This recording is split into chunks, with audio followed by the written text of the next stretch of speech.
ऋषिकुलिया नदी बंचाओ जन आंदोलन सचेतन सभा। ऋषिकुलिया नदी बंचाओ और पिपलपंका डैम निर्माण बंद दाबी नहीं गंजाम जिला आसिका बाणीविहार स्थित वरिष्ठ नागरिक चित्त विनोदन केन्द्र ठारे एक जन आंदोलन पर सचेतन सभा अनुष्ठित होता। ऋषिकुलिया बंचाओ कार्यानुष्ठान कमिटी पक्षर आयोजित एही सभारे वरिष्ठ परिवेशविद श्री प्रफुल्ल सामंतरा, किशन मजदूर जातीय संपादक श्री भालचंद्र षडंगी, ऋषिकुलिया बंचाओ कार्यानुष्ठान कमिटी सुधीर राउत, विशिष्ट शिक्षाविद श्यामसुंदर षडंगी, मानव सेवा समिति सभापति श्री गणेश रथ, बाबनपुर सरपंच संजय कुमार नायक प्रमुख उपस्थित रही। गंजाम जिलार सोरडा ब्लॉक अंतर्गत पिपलपंका ठारे निर्माण हेबाकु थिबा बृहत पिपलपंका डैम को विरोध करी एही सभा अनुष्ठित होइथिला। पिपलपंका डैम निर्माण हेले आसिकावासी जीवन रेखा कहुवा ऋषिकुलिया नदी अनेक समस्या देखा।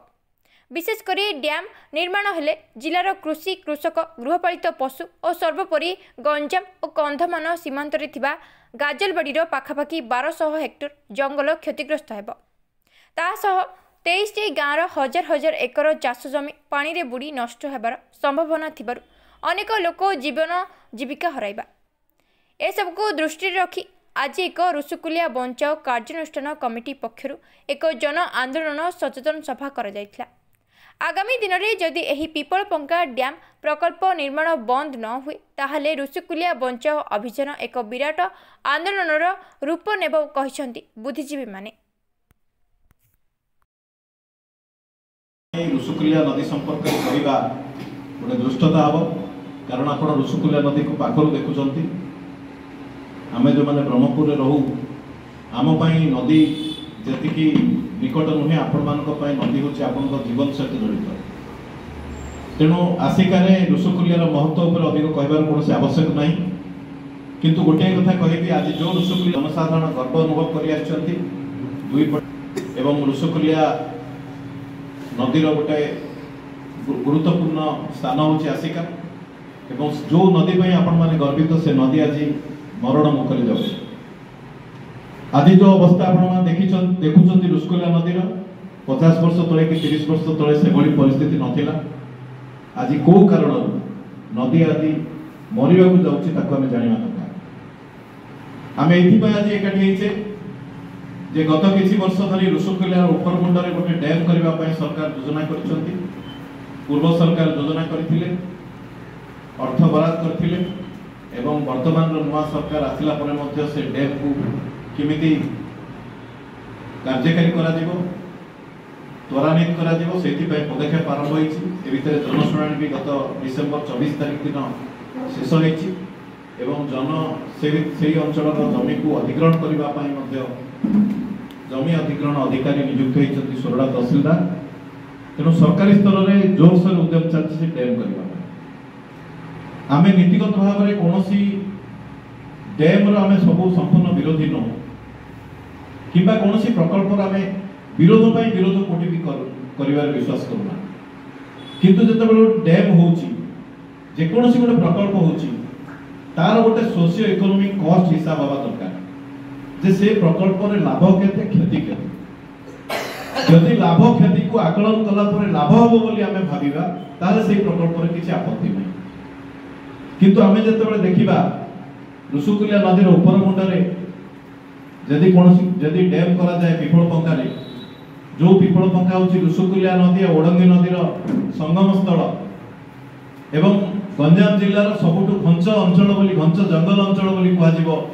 गाजलबाड़ी अंचलर जंगल, सेही जंगल अंचल रे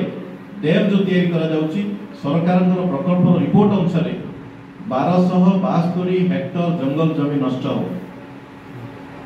जदिओ एटा होची आनुष्ठानिक तथ्य, किंतु आपण जदि प्रकृति देखिबे ताठू बहु परिमाण रे अधिक परिमाण रे जंगल नष्ट होबाकू जाउची। जदि हमर आकलन अनुसार 2000 हेक्टर जंगल नष्ट होला ताले हम गंजाम भाषा रे 50,000 भरण जंगल जमी जलमग्न हो। ताको आजिकल इंग्राजी रे वाटर डेजर्ट बोली कहंती जे जल मरुभूमि पालटी जीव गोटे गुरुत्वपूर्ण जंगल। आमे आज जंगल बंचेबा पई सारा पृथ्वी रे आम सरकार दाबी करुछन्ति सारा पृथ्वी रे चिंता होछि जंगल परिवेश दिवस पालन होछि जंगल दिवस पालन होछि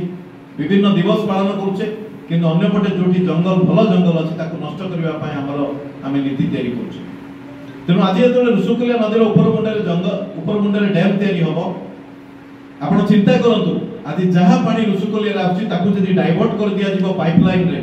100 किलोमीटर लंबा पाइपलाइन रे से छत्रपुर जिवो एवं कोन पय जिवो ना छत्रपुर गोपालपुर अंचल रे जो शिल्प कॉरिडोर तयारी हेछि आपण को टाटा प्रकल्प पय जो जमी टाटा को दिया जायतिला सेठी तो टाटा रे इस्पात प्रकल्प हेलानी किंतु सेठी आउरी 2-3टी प्रकल्प टाटा रो जागा रे होछि सेमान सेटा को स्पेशल इकोनॉमिक जोन घोषणा करछन्ति एवं सेही प्रकल्प पय पानी जिवो आ गोटी होछि तो कथाटा होछि आज आमे सरकार के कला मुख्यमंत्री रहला से प्रश्न नहीं कारण सरकार भितर अनेक प्रोजेक्ट आइसे मंत्री एमएलए मध्ये जानते नहीं से बड़ बड़ प्रोजेक्ट बहुत लोक तार बेस्ट इंटरेस्ट मान कर दियो एवं जेतबे सरकार को पछार दो नथले वर्षे परे देले ए तथ्य समाज तळे मु पंचायत नदी ऊपर पानी आसी तो डेम कर देला परे ऋषिकुल्या नदी को अक्टोबर न परे जून पर्यंत कोन नदी आसीबो से लिखिले कोन आसीबो नाही केवल पद्मा आसीबो पद्मा रे पानी नाही पद्मा नदी रे भी बैलेज ही जाई गोटे बेंट ही जाई जदि पानी न देला रासुन जे हम सोडा खाइ जाउची तेणु से बाध्य के देखिले जे पद्मा रे ऊपर डैम हिती तेणु से देखिले जे नाही के पद्मा रो जाई पारे तेणु पद्मा रे भी पानी नाही पद्मा रे हमें गोटे बैलेज ही